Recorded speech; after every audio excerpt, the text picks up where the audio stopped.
Okay. Excuse me. Day 97 on the trail. I'm back on trail.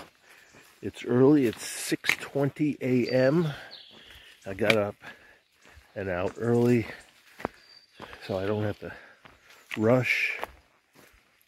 Today is the roller coaster, which is a series of steep up and downs for the next 15, 16 miles or so. So that's the goal, is to get it done in today. I'm hoping it goes well. I don't want to have to deal with it 2 days in a row. Didn't sleep that well. Don't know why. But, so, they're already starting on a negative note. But, we'll make do. Alright, it's about a mile before I hit my first hill, or major hill, and then we'll tackle what comes to us. The water issue is not, water's not an issue. There's a whole number of stream crossings in between the hills. So, with that note, let me get going and try to tackle some of this this roller coaster. All right, we'll see you up the trail. Oh, look at this. They even give you a sign and a warning. Entering the roller coaster. Have a great ride. All right, I guess this is the first up. Oh, excuse me. All right. Roller coaster.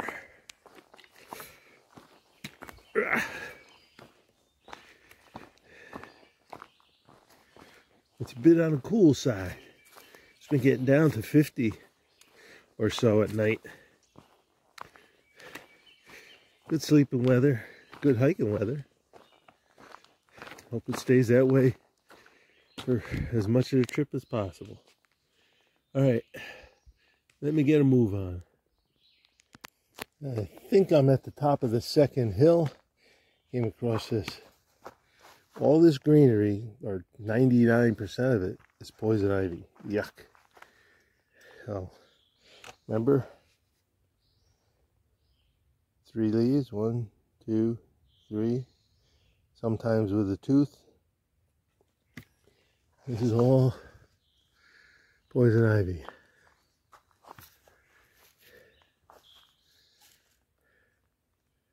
Except for the trees that are popping out of it. A couple things, but not good.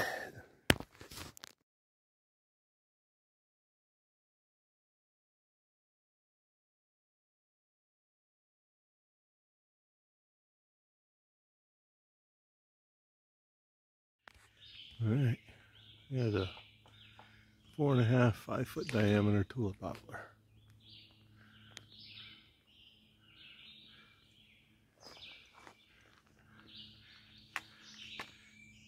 There's another one. It's probably about 3.5 feet.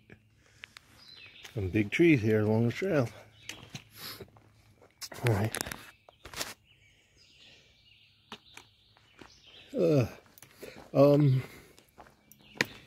Trail has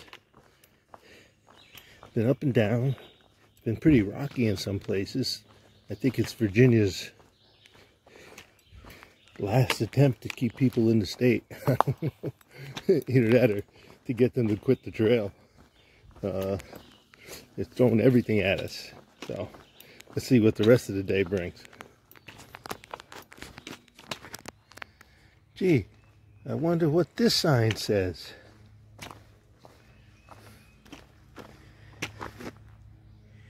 Woohoo!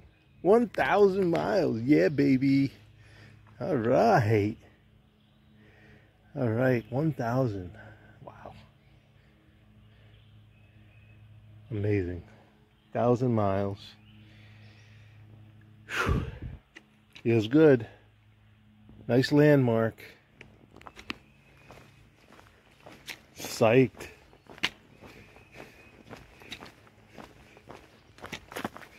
1,000 miles. I forgot to take a photo. All right.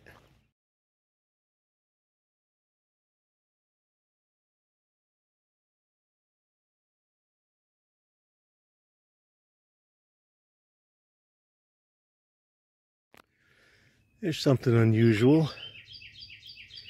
Came across this sassafras, couple stems, and the leaves are almost exclusively the ghosty ones. There's a couple round and a couple mittens, but they're almost all the double mittens, or the ghosty ones, I like to call them. Huh. Interesting. All right. Hey, it's 9:30.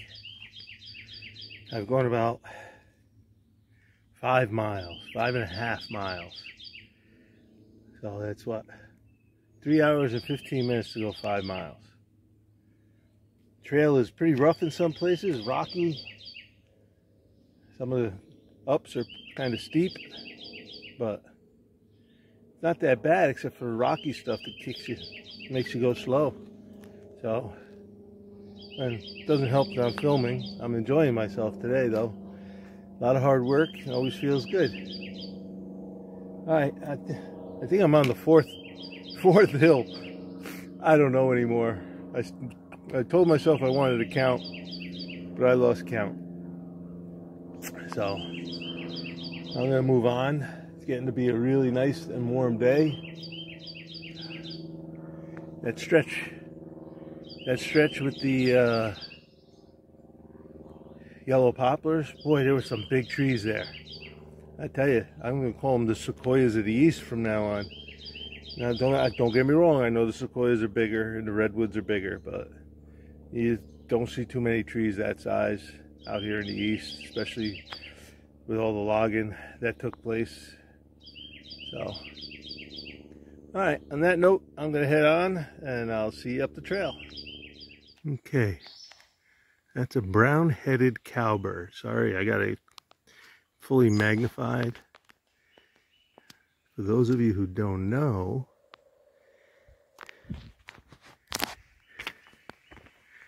brown-headed cowbirds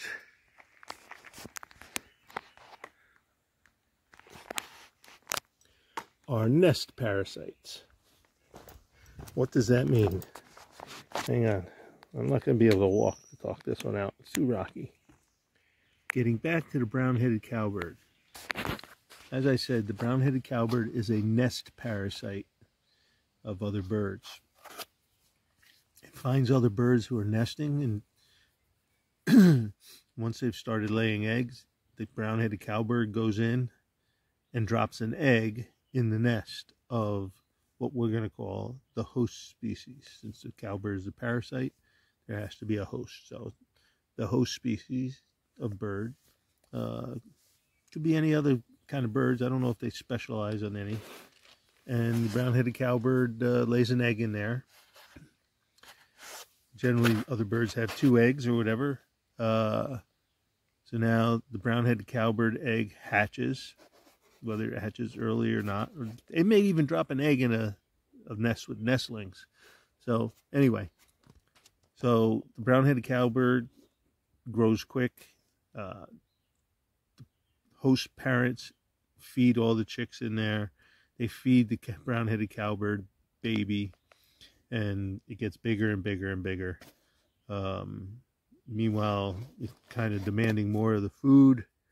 So the host bird's offspring tend to suffer. All right, so often, you know, the smaller of the 2 will die.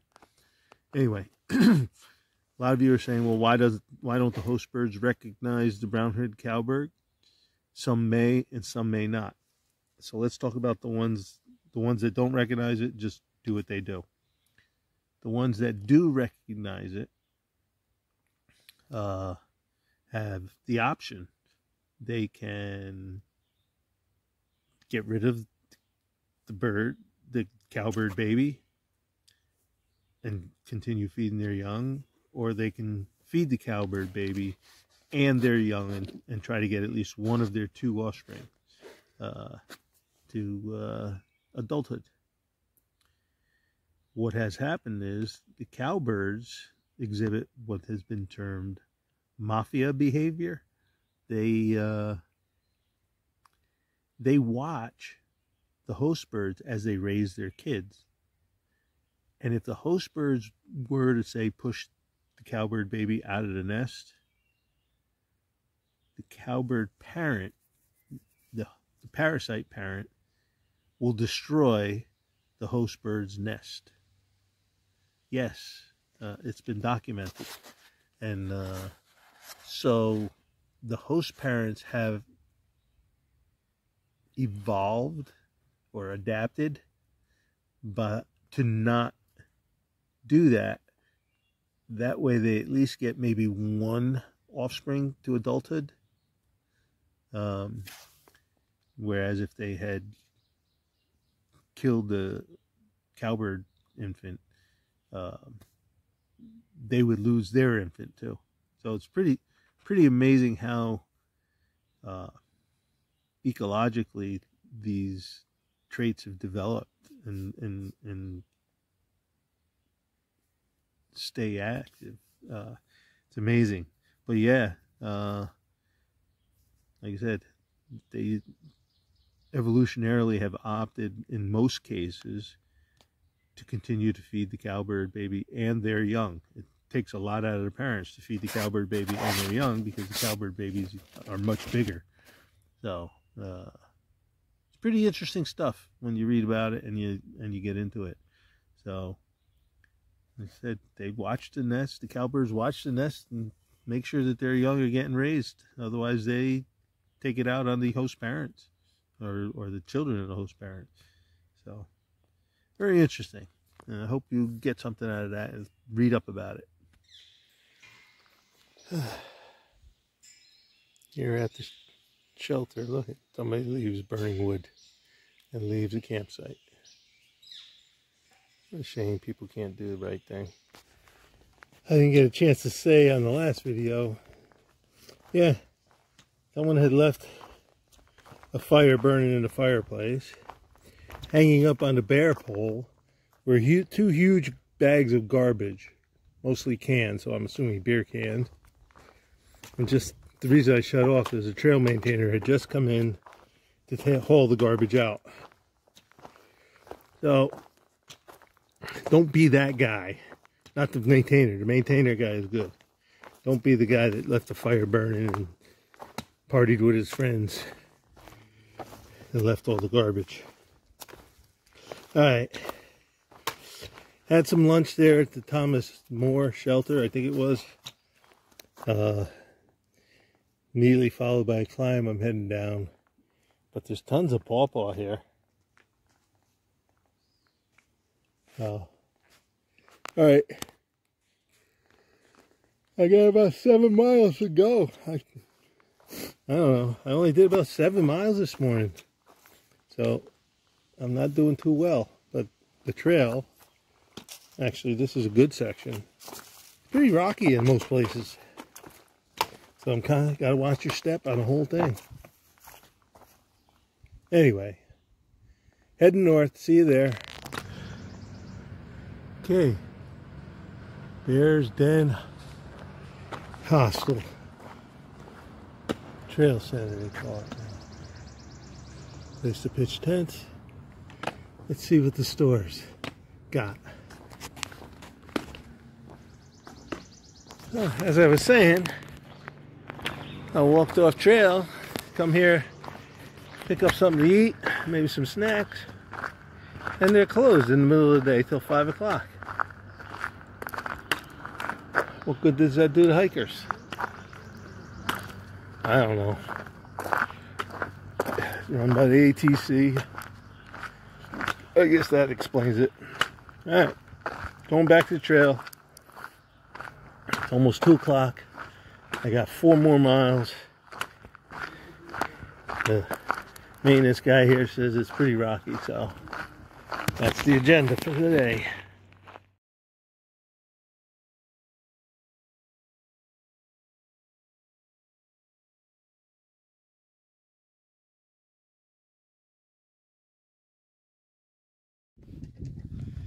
View from Raven Rocks.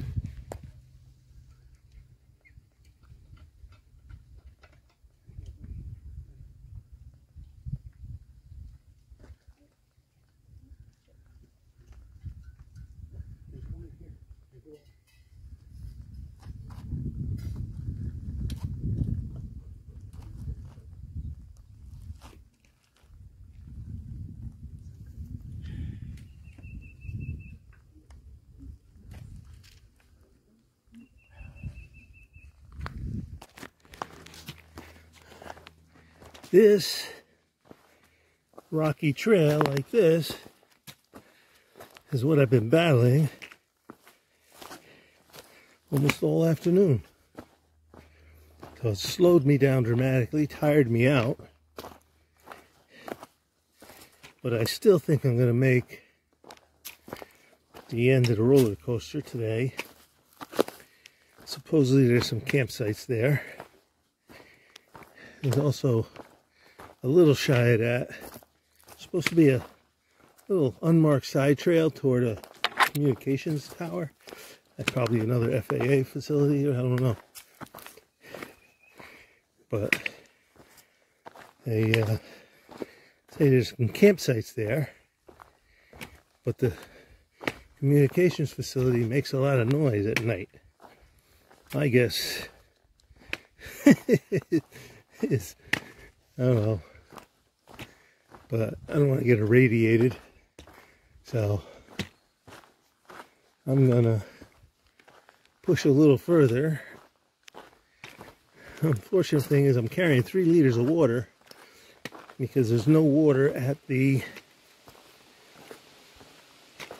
excuse me, bug in my mouth. There's no water at the side trail to the communications tower, so I brought it.